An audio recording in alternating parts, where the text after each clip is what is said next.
इसी अध्याय के तीसरे पाठ को देखते हैं अपन। देखे, विचित्रा देवगति यानी कि देवताओं की गति। देवगति मतलब देवताओं की गति, जिसे अपन क्या बोल सकते हैं, भाग्य की गति, है ना। भाग्य की गति भी विचित्र है। तस्यामेव रात्रो, उसी रात्रि को यानी कि उसी रात को, तस्मिन ग्रहे, उसी घर में, कश्चन चोरः, कोई चोर, ग्रह अभ्यंतरम प्रविष्टा, ग्रह अभ्यंतरम मतलब घर के अंदर, प्रविष्टा मतलब प्रवेश कर गया, यानी कि उसी रात को उसी घर में कोई चोर प्रवेश कर गया। तत्र निहिता में कहा, में काम मंजूषाम आदाय पलायित।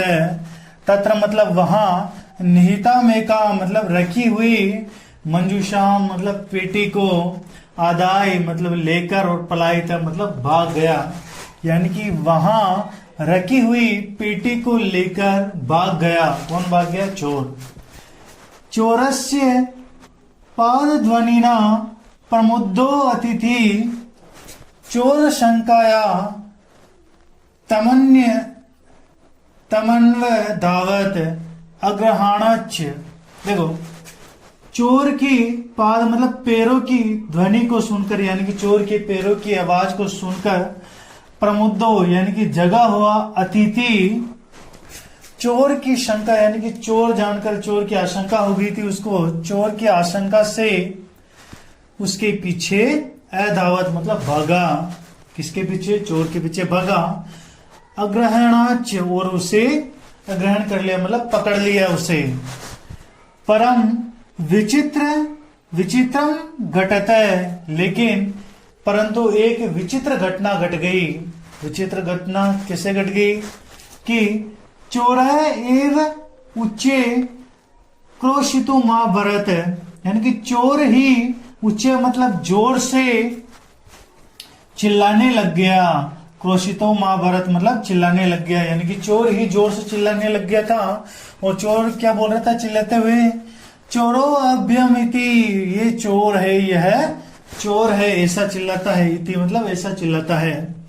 तस्य तार स्वरेण प्रबुद्धा, उसकी तार स्वरेण मतलब जोर से चिल्लाने को सुनकर, प्रमुद्धा मतलब जगे हुए, ग्रामवासी यानी गांव के लोग अपने घर से बाहर आ जाते हैं। स्वगृहात् मतलब अपने घर से, निष्क्रम्य मतलब बाहर आ जाते हैं। तत्रा अगच्छन और वहां आ जाते हैं।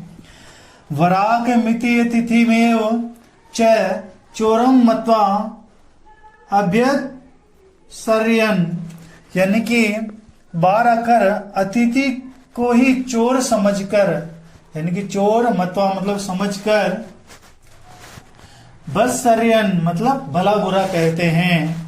यद्यपि हालांकि ग्रामस्य आरक्षी एवं चोर आसीत, लेकिन गांव का चोर, गांव का आरक्षी मतलब गांव की रक्षा करने वाला ही कौन था? चोर था। तो चोर जो था ना, वो गांव की रक्षा करने वाला था। रक्षा करने वाला मतलब किसी गांव के अंदर देखिए अपन कि चोर ज्यादा आते हैं, चोरी ज्यादा होती है, तो पहरेदार लगाते कि नहीं लगाते? पहरेदार, आरक्षी मतलब रक्षा के लिए, तो वही होता है आरक्षी, है ना।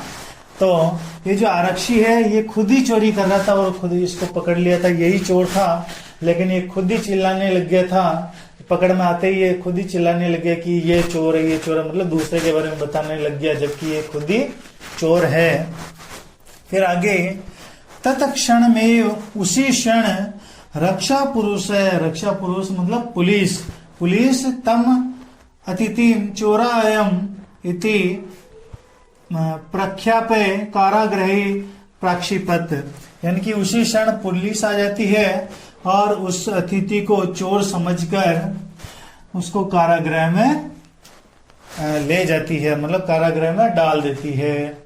ठीक है, तो इसी का हिंदी अर्थ वापिस देखते हैं। देखो, विचित्रा देव गति, भाग्य की गति अनोखी है। तस्या में उसी रात्रि को उसी घर में कोई चोर घर के अंदर प्रवेश कर गया, वहां रखी हुई एक पेटी को लेकर भागने लगा।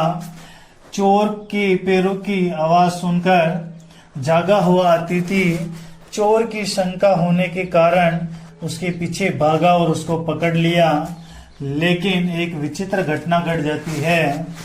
चोर ही जोर जोर से चिल्लाने लग जाता है और कहता है यह चोर है, यह चोर है।